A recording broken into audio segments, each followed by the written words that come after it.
Dead Crow Ranch. This vast spread of crooked land before you sits at the edge of the living and that of the dead. This place is filled with all kinds of horror. Monsters, demons, ghouls, and spirits. A warm-bodied wanderer such as yourself tends to make it this far now and again. I'm Nash Wilder, your cowboy crypt keeper, here to spin you a spooky yarn or two and send y'all flesh folk back where you belong. You sit by my fire, you're liable to hear all kinds of terror. They'll like to seep into your nightmares, make you wonder if you ever really did make it back home. This here fire calls out to the spirits, conjures up tales from beyond.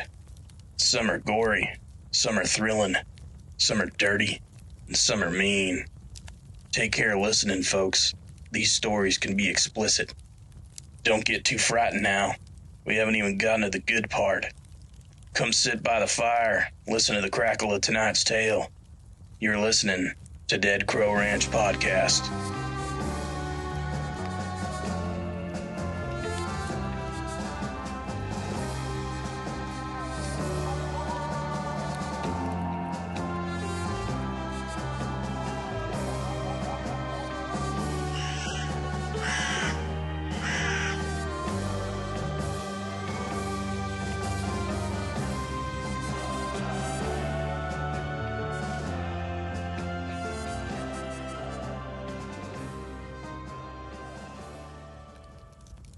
Howdy folks, and welcome back to the pasture beyond the ether, Dead Crow Ranch.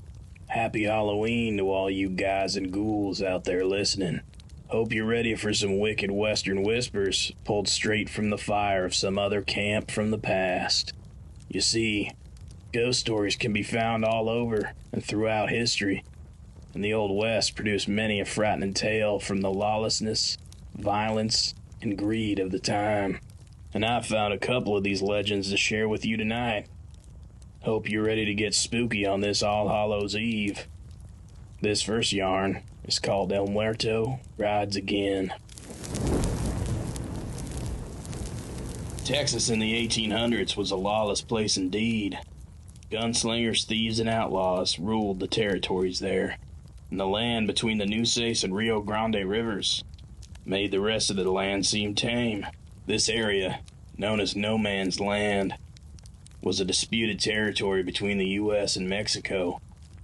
Even after the United States won the Mexican-American War, this area still bred violence and depravity. To combat these bandits and ruffians, the Texas Rangers were born. One of these Texas Rangers was Creed Taylor. Taylor had a ranch west of San Antonio where he kept horses and cattle. He was also known for protecting the area from Native American attacks and thievery. However, during the summer of 1850, a Comanche raid drew many men from the area to help push the attackers out. In the absence of most of the area's ranchers, thieves made their move. Many horses were stolen from surrounding settlements, and the rustlers made their way south towards Mexico, but they wouldn't make it too far. The leader of the bandit posse was a man simply named Vidal. Vidal had a large bounty on his head, and he was wanted more dead than alive at this point. Now what Vidal was unaware of is that many of the horses he had stolen belonged to Creed Taylor, and Taylor had not been in the party that left to push the Comanche out of the area. This meant that a very pissed-off Texas Ranger was gunning for the Mexican outlaw. Taylor rounded up a nearby rancher named Flores and a fellow ranger called Bigfoot Wallace. The three men were skilled trackers, and it didn't take long to find the band of thieves who had made their camp near the river.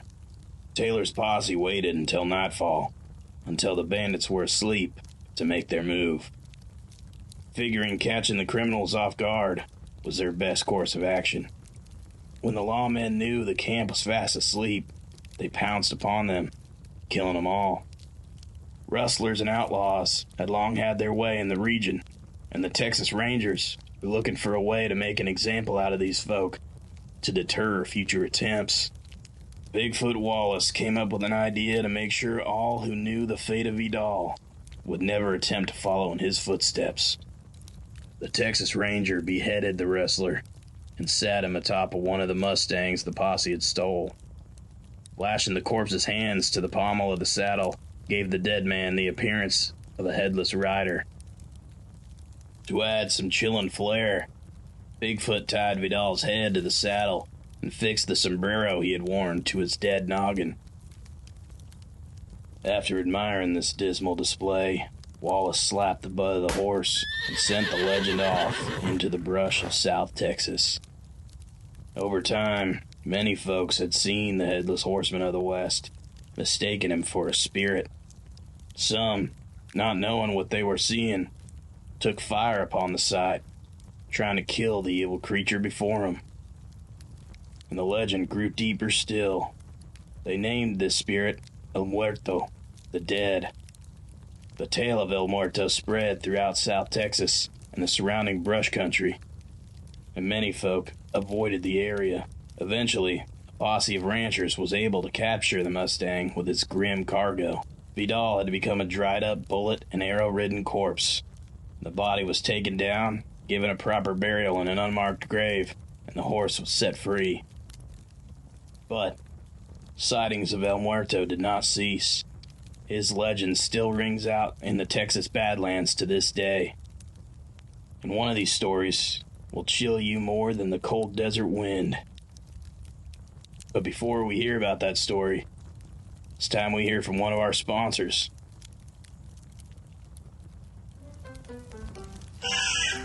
Having trouble climbing out of your grave on full moons? Can't walk up the steep slope of your crypt? Well, you need Graveyard Grip boot soles. From the makers of Corpse Dewormer, these patented boot soles will give you that extra grip you need to climb out of any pit or tomb. Graveyard Grip, the only sole you really need. Available wherever you buy or sell soles. In 1917, a young couple was on their way to San Diego, Texas by covered wagon. They had set out from New Mexico, following the river on their journey. One night, they had set up their camp near the river, outside of Laredo. As they sat beside their fire, talking about the future they dreamed of in San Diego, the two lovers felt a shift in the wind. "Did you hear that?" the woman asked. "Hear what, darling?" the man replied. "Not sure. I thought I heard something in the bushes," the young lady responded, red in the face. "Probably just some critter out there. They won't bother us. Don't you fret. Probably more scared of us than anything." The man smiled at her, putting his arm around her and rubbing her shoulder. "Nothing scary out there tonight, hon, I promise." "Okay, if you say so. I'm probably just hearing things anyhow." She blushed and let out a soft chuckle. "Probably so, sweet pea." The two went back to admiring the fire and the moonlight, fancying up a new life for themselves in the new town they were headed toward. The husband held his wife tight on the bedroll next to the crackling pine logs. Stars dotted the black sky, made slightly blue by the bright moonlight. He looked into her soft eyes, seeing the speckle of the stars reflected there, and the moonlight set highlights across her tan skin. He ran his hand along her arm and felt her shiver against his cold hands. She pressed herself into his embrace as she kissed his lips. The two lovers fell into a passionate entanglement on the blanket by the fire under the stars. She was warm and soft against him as he pressed his weight upon her, and the moment was near crescendo when the man heard it. Pulled from the intimate dance with his wife, the man jolted up to see a silhouette in the moonlight drawn nearer to their camp. As the figure approached the firelight, its features were revealed. A gray horse snorted and blew air from its lips as it came closer. Upon the gray horse was a terrific sight. The headless form of a man at the reins of the horse raised a pistol-bearing hand out towards the man and his wife. "It's mine. It's all mine." The disembodied voice echoed from around the ghastly form, like a whisper in the wind. Suddenly, El Muerto, The decapitated desperado fired his revolver at the lovers holding each other on the ground. The woman screamed as she tried to cover herself with her husband as he fell atop her. Eerie wails let loose from the area around the scene as the horse reared back, the rider firing phantom bullets into the night sky and laughing. The horse let loose a worrisome whinny and stomped his feet in the dirt in front of the collapsed couple. Husband and wife scrambled to their feet, terrified at the visage before them and amazed at their still beating hearts as they dressed. The two scrambled off into the wagon, and the man grabbed his rifle to return fire. However, when he secured his wife and exited the wagon to pursue the specter, the land before him was silent and empty. The man climbed back into the cover of the wagon to console his crying wife.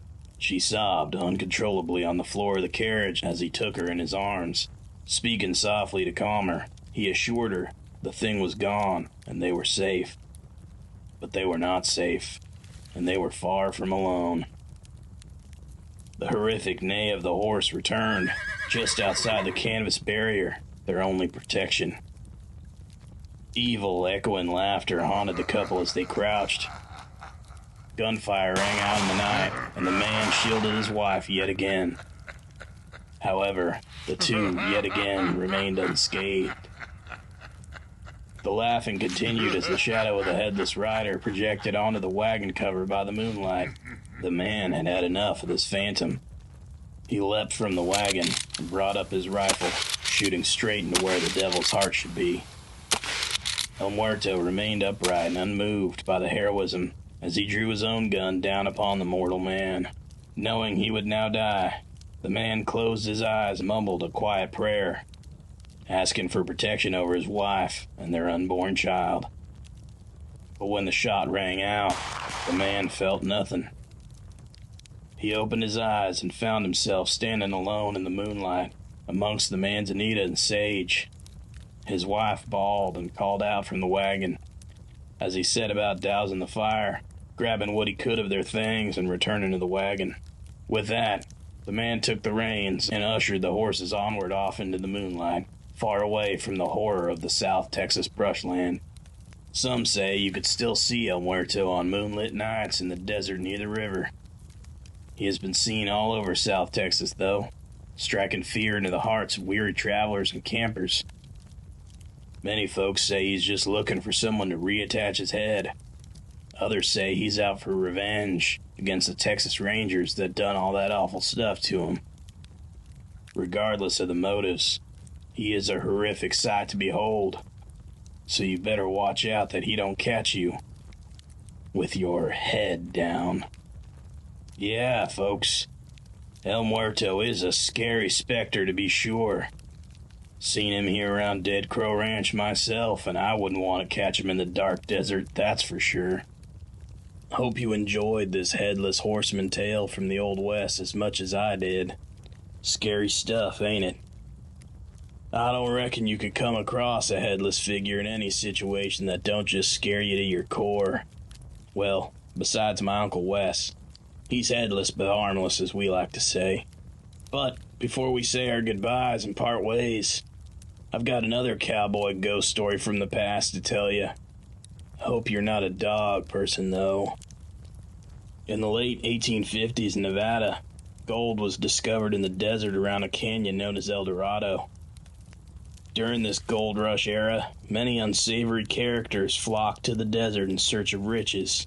The land was filled with claim jumpers, Civil War deserters, and Native American renegades. With no law in sight, prospectors had to protect their camps and claims alone, and they sought the help of some four-legged friends. Dogs were trained to guard claims and property out in the remote desert. They were vicious mongrels, trained to attack anyone they didn't recognize. But the gold era in Nevada didn't last long, and many prospectors packed up and moved on when their claims ran dry. Unfortunately, a lot of these scummy bastards left their guard dogs in the desert, abandoned, sometimes even chained up or plain shot dead. Makes me sick that folks would do that to a dog. I could never do something like that to my boy Bones. Well, we named him that on account of he's just Bones, really. but he's the liveliest undead dog out here on the primordial prairie. Anyhow, the area and the dogs were abandoned by the prospectors, but sightings of devilish dogs persisted amongst the campers and hikers in Eldorado Canyon. In fact, tales surface to this day regarding the monstrous mutts. Many folks report howling and barking, echoing through the canyon, and seeing shadowy apparitions projected on tent walls and rocks around their camps. Some have even come face to face with the demon dogs themselves, snarling, drooling, and gnashing teeth like they were still alive. Many say these creatures are the souls of the guard dogs, looking for revenge on the nasty prospectors that left them for dead in that canyon. Others think they're just wild dogs, bred by the abandoned dogs and grown up mean and feral. But most of these fables lean toward the supernatural to explain the sightings. One of these tales will make you think twice about approaching a dog out on the range. Not Bones, though. He's harmless. Isn't that right, boy?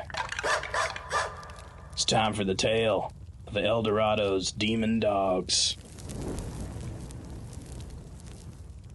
Two brothers, Scott and Steve, were planning a trip to Eldorado Canyon.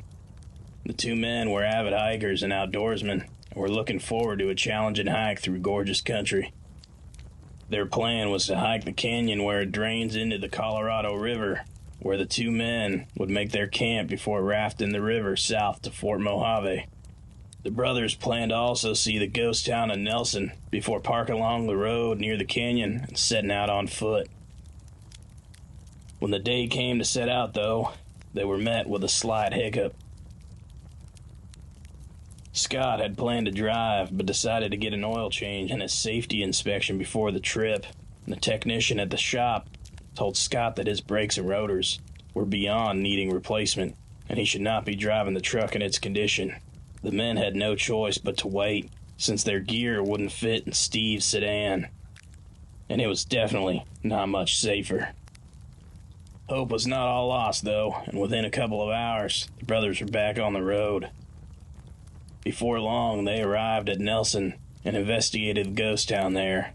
Scott was amazed by the rundown shacks and houses that peppered the desert, although Steve was more interested in the mine. The two did the whole tour, admiring the pieces of history they saw and how the owners had staged things. The whole town was like walking through a museum of relics, from the gold rush era to the mid-40s when the town and the mines shut down. Without realizing it, the two men spent several hours in the ghost town, and the sun was getting lower and lower. Leaving the ghost town, the two brothers drove east toward Eldorado Canyon. Luckily for them, the walk from the nearest road wasn't too far, and the pair decided to camp in the canyon for the evening and set off for the river early in the morning.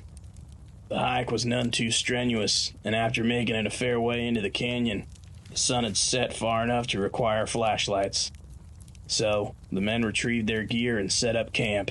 Once their tent and cots were up, the fellas decided to kick back by the fire and have a drink. Sharing a flask of whiskey back and forth, Scott and Steve recounted stories from their childhoods. They talked about aunts, uncles, cousins, grannies, and grandpappies. They talked awkward holiday mishaps and family vacations. They even talked about family pets. Gertrude, the family cat, who seemed to live for damn near 100 years. The hamsters they had had when they were little. And then they got to the subject of dogs. Scott was in the middle of reciting a tale about their childhood dog, Buster, when Steve interrupted him, claiming to hear something. The younger brother swore he heard the howling of a dog off in the canyon and echoing around him. Scott tried to reassure him that it was merely coyotes off in the desert beyond the Rocky Pass, but then he heard it for himself, and it seemed to be growing nearer. The kinfolk sat bewildered at the fireside, staring off into the dark canyon toward the origin of the sound. Not being the kind to get spooked or riled up too easy, Scott and Steve decided to douse the fire and head in for the night. After putting out the flames, they packed their loose items up by the moonlight and headed off to bed. Soon after retiring, Steve once again heard the monsters howling up in the canyon. and this time it seemed to be a mere feet away. Tossing off his sleeping bag, he sat up and shouted at Scott to wake up. Just then, the brothers witnessed the shape of a large dog with angular features draped by the moonlight upon the wall of the tent. Scott's voice shuddered in his throat when he tried to yell out for the creature to fuck off, but the silhouette remained. Scott stepped out of his sleeping bag and off his cot, reaching for his pistol stowed atop his backpack. The giant hellhound outside snarled and barked at the tent with the men inside, as if the thing were a delicious dumpling with juicy meat filling.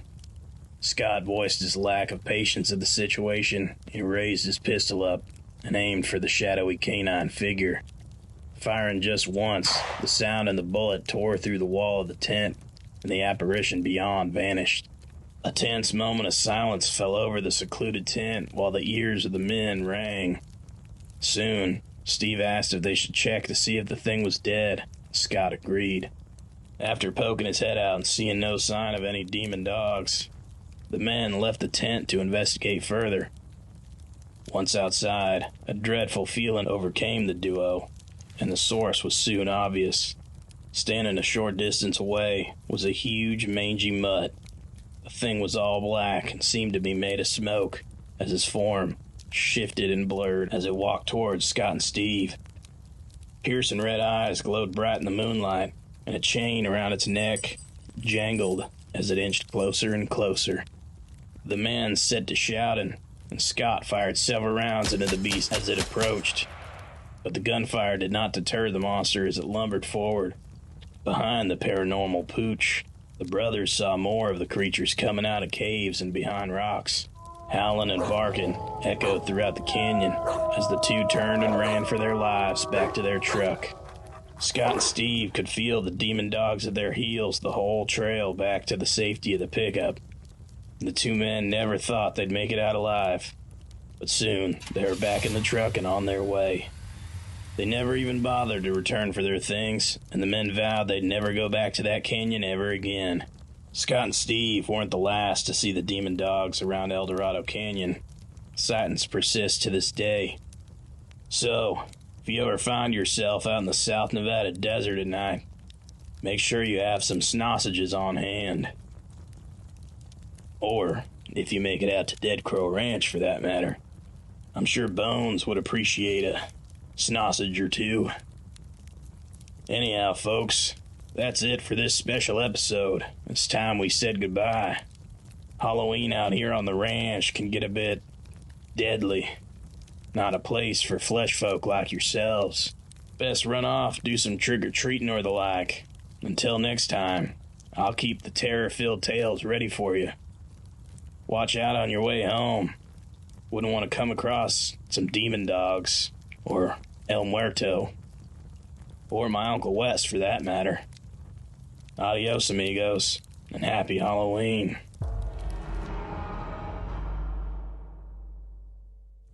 This podcast was written, produced, and performed by Chase Tabor.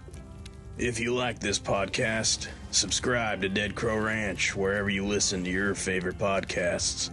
And please, give us a rate and review on Apple Podcasts or the like, and help us grow our platform. And follow us on Instagram at Dead Crow Ranch Podcast. Until next time, I'll be watching over the fire, making sure none of our tales tries to follow you home. Thanks for listening.